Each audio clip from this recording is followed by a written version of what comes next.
How's it going, guys? Cody, guys, back again, dropping another video. Right, guys, this morning at the RSA, the new Justice Secretary, David Gauke, he was outlining his attitude and his planning for the prison system going forward, right? So we started off with the basics. So David Gauke stated the purpose of prison is protection of the public. Prison protects the public from the most dangerous and violent individuals. Second, punishment. Prison deprives offenders of their liberty and certain freedoms enjoyed by the rest of society and acts as a deterrent. It is not the only sanction available, but it is an important one. Third, rehabilitation. Prison provides offenders with the opportunity to reflect on and take responsibility for their crimes and prepare them for a law-abiding life when they are released. And it is also about prioritising rehabilitation that we can reduce reoffending. I'm just jumping straight into it, guys, right? There's about 16 pages I've written here. Right, so getting the basics right means creating prisons that are secure with the physical integrity of the prison. A priority to prevent prisoners from getting out and stop drugs, mobile phones and other contraband getting in. It means creating prisons that are safe with orderly, purposeful and structured regimes, free from violence, intimidation and self-harm. It means creating prisons that are decent with clean wings and humane living conditions. That's why I'm giving renewed focus to our programme of prison maintenance to drive the much needed improvements to our estate. I will also carry out with my predecessor David Liddington important work to ensure inspection reports are acted upon. Because obviously you've got Her Majesty's Inspector of Prisons and the Independent Monitoring Board that go into prisons and stuff like that. And they just don't get followed up. The HMIP, as they're known, they put recommendations and they never get followed because no one cares about prisoners, guys, right? On prison staffing, he said, I am also continuing to push hard on improving not just the number of prison officers, but also how we deploy them. For the last 2 years, guys, the Ministry of Justice have peddled off the repetitive story. We're going to actively recruit 2,500 officers. That is a drop in the ocean. It doesn't deal with the mental health problems, the dilapidated prisons, the self-harm, things like that. So 2,500 officers, guys, is a drop in the ocean. However, we do need more prison officers. I say that with the entitlement that if there's more prison officers, the prisoners will get out for more than an hour a day, depending on what prison you're in, what regime you're running. Liz Truss, the Secretary of State, committed to raising the numbers of prison officers by 2,500 by the end of this year. Now, again, same old trite broken record over and over and over again. The reason increased staffing levels are important is that they are allowing us to introduce a new key worker model with prison officers spending much more time one-to-one, and then that's not reminiscent of the true numbers. And then he says one-to-one with small groups of prisoners, right? You've never seen one-to-one, guys. In the last prison I was in, Forest Bank, there was 30 prisoners per prison officer, guys. As we introduce this new model, we should start to make a difference. We should start to see a difference in the levels of violence we are seeing, which is currently far too high. Obviously, for the past few years, we've seen record numbers of assaults and self-harm year on year. And I believe this year we're going to see the highest number, unfortunately, of suicides within our prison. I hope it doesn't come to that, guys, but we are well on track for it. 28,000 plus violent incidents recorded in our prisons in the last year alone. Now that is alarming. I mean, if you look at the prison system, you've got about 82,244 prisoners currently. And I think the operation of the full capacity prisons is something like 86,000. 28,000 plus violent incidents, right? Now prisoners are getting out for shorter periods of time, but we're seeing record numbers of self-harm and assaults and stuff. That figure includes 20,246 attacks by prisoners against fellow inmates. Of that, 7,828 assaults on prison officers by prisoners. The violence against prison officers is particularly shocking. They're not bothered about prison to prisoner, but attacks on prison officers they care about, don't they? Because they're all anti-establishment, they're all pro-prison officers. No prison officer should go to work in fear for their safety simply for doing their job. He goes on to say on prison staffing, increasing the number of prison officers and deploying them in a more effective way will help create a more positive relationship between offenders and prison officers. No, it won't. But if we are to bear down on the levels of violence we are seeing, we need to deal with the biggest cause of violence. Apparently, according to them, it's drugs. Now, the problem of drugs entering and circulating our prisons has always been a challenge. The truth is, guys, right, they haven't got a clue. They want to put provisions in place. Prisoners are far more productive and resourceful and ingenious ways of getting drugs into prison. Staff corruption is also a huge problem, but it doesn't go on to mention staff bringing drugs in, which goes on a lot. But the nature of the challenge has changed over the past few years with the emergence of cheap and highly addictive new psychoactive substances like spice flooding our prisons. Something exploited by criminal gangs who have capitalised on the control they can exert and money that the drugs bring in. Right? Obviously, any new psychoactive substances like spice or drugs that get into prison are going for 5, 6, 7, 8, 9, 10 times what they do on the street. Add to that the Prison Officers Association lobbied the Ministry of Justice to bring in the ban on tobacco. All it does by banning something, you make the price go up, prisoners get fat and rich, and it also fuels bullying, intimidation, fear and violence, because where you've got drugs and contraband, drugs, psychoactive substances, tobacco, you've got debt. Where you've got debt, you've got bullying, fear, intimidation.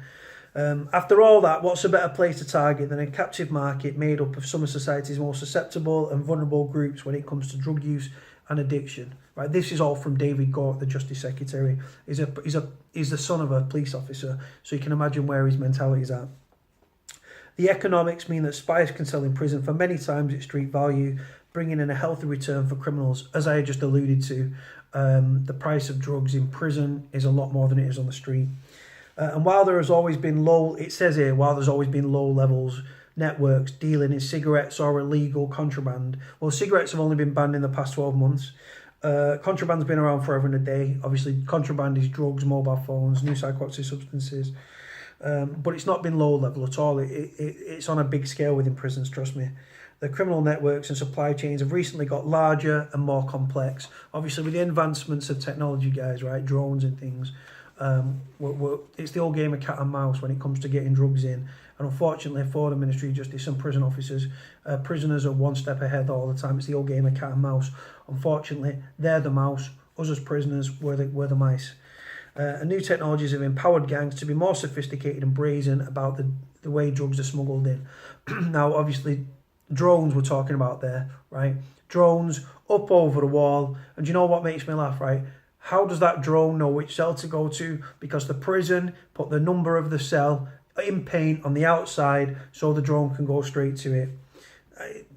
Beyond words, guys, right? But like I say, I am pro-prisoner. Many of you will be aware of the kind of things I'm talking about, like spice and other drugs, ordered with a Deliveroo-style responsiveness on a tiny mobile phone from prison cells, delivered by drones direct to the cell windows, as I've just alluded to. There's many different genius ways that prisoners get drugs into prison. You've got spice paper, you've got kids' paintings with the paint where the drugs are actually like liquid, new psychoactive substances. You've got prisoners are sending Rule 39 letters. For those that don't know, Rule 39 letters are legal letters that are purported to be from your solicitors, which the prison are not supposed to open. Because the Rule 39s, that means the prisons can't open them, but they do sometimes. And what criminal gangs are doing on the outside, they're putting these Rule 39 letters, makes it look like professional, proper stamps and stuff on the letterhead, on the envelope. They send it in. That paper like this is soaked in like spice, something like that. Spice paper is big business, and then the prisoner gets it. They break it down and then they take the drug from the paper. And obviously you've got child's paintings and stuff, like kids on the outside. They'll do like an adult will do the painting, but what they'll make it look like a kid's done it. They'll put the drugs inside the paint, and then again it gets sent in.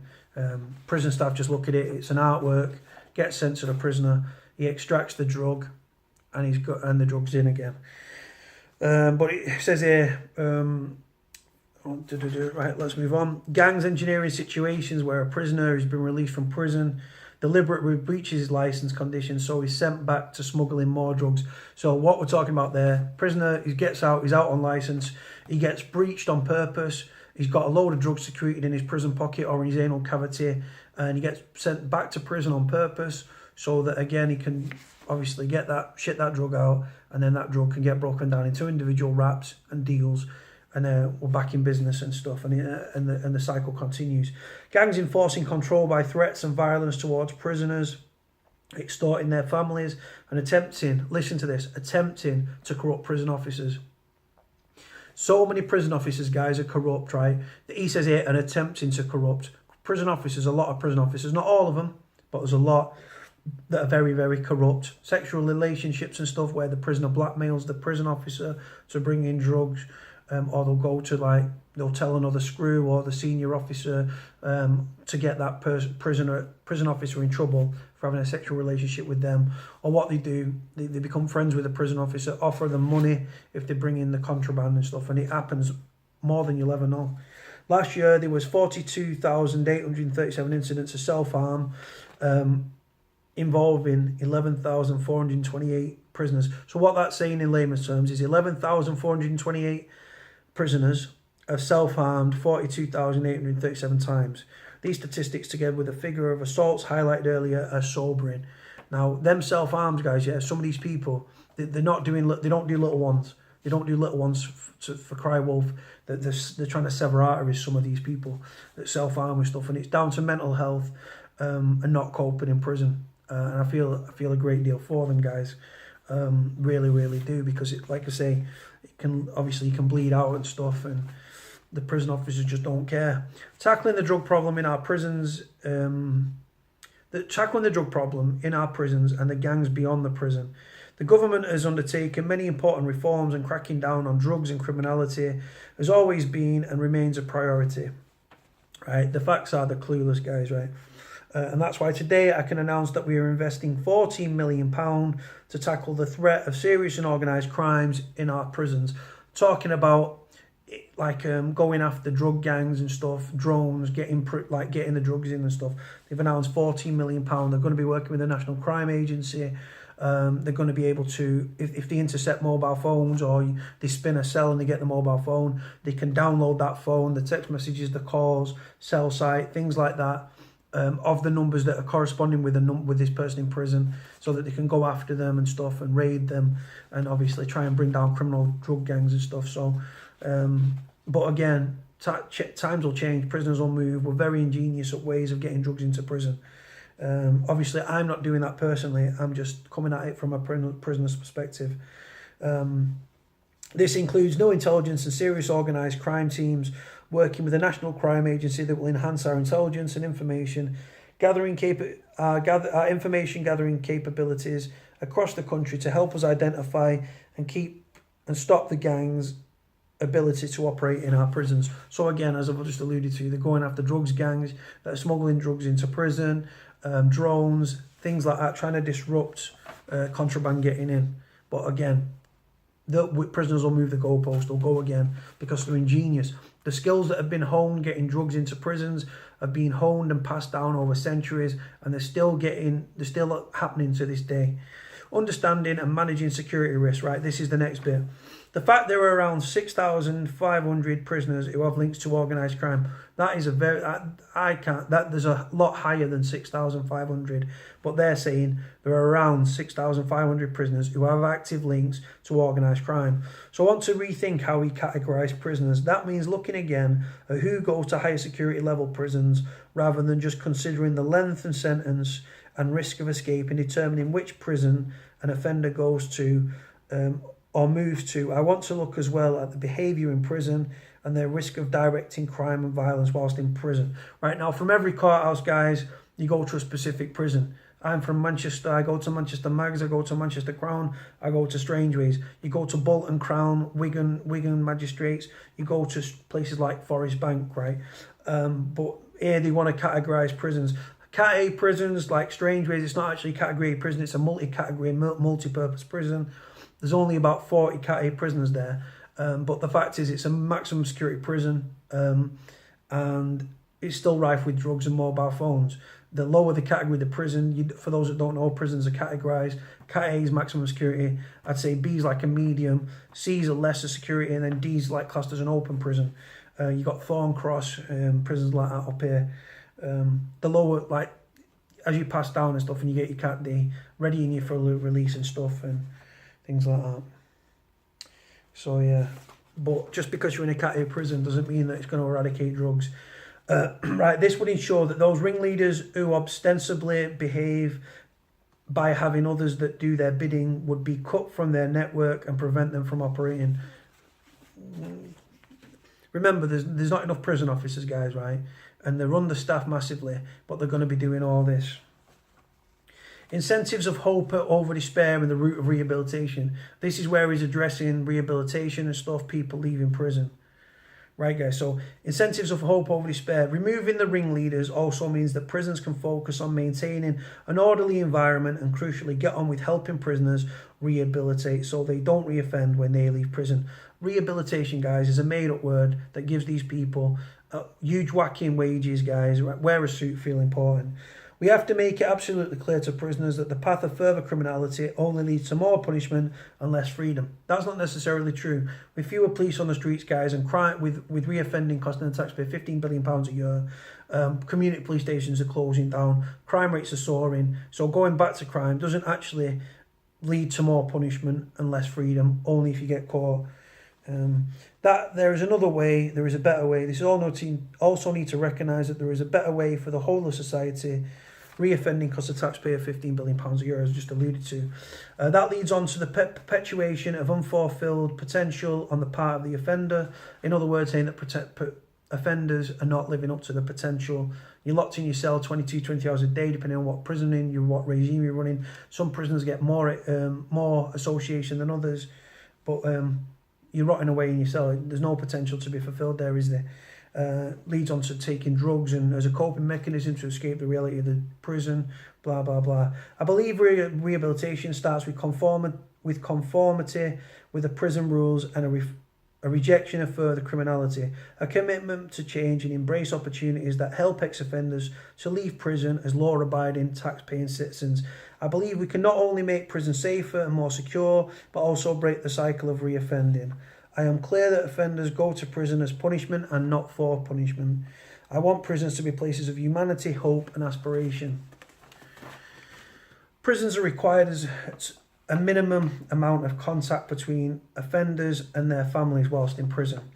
I think we could reinforce good behaviour by offering a prisoner extra and additional time to see family members, by example, using technology like Skype.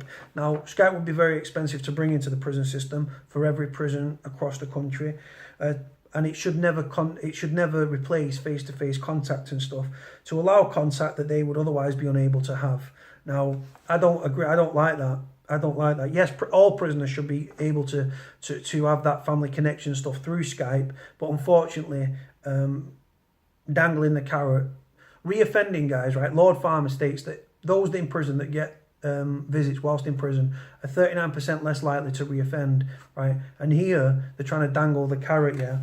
Another example is by giving an offender a better prospect of securing a job after release by providing access to certain training and experiences. For example, I want to look at the availability and use of release on temporary licence. Specifically, I want to see how we can use ROTL, which is release on temporary licence, to allow those prisoners who have earned it to have a routine where they, with close monitoring, leave prison each day to go to work nearby. You do get this in Cat D prisons, right? But he's talking about making it a wider spectrum. Prisons and probation need to act as brokers between prisoners, the local communities, employers, education and skill providers.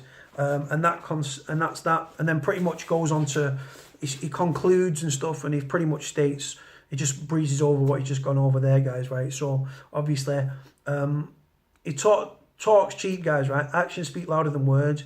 This £14 million to work with the National Crime Agency, trying to intercept criminal gangs and stuff within prisons. Actively going to watch this play out and stuff. Don't think any of these things will work personally, but they're going to try. Prisoners are ingenious. They're always one step ahead, and it will continue to be that way. The amount of prisoners leaving prison in body bags is alarming at best. Self-harm, record numbers of assaults, record numbers of self-harm, and I believe this year, sadly, we'll see the record numbers of suicides, but I hope it doesn't come to that. Right, guys, going to leave it here. I'm going to put a link in the description below. There's a video you can watch, or you can just read the full transcript. Whether you want to watch it or read it, your call. Right, guys, speak to you all soon. Take care. Bye.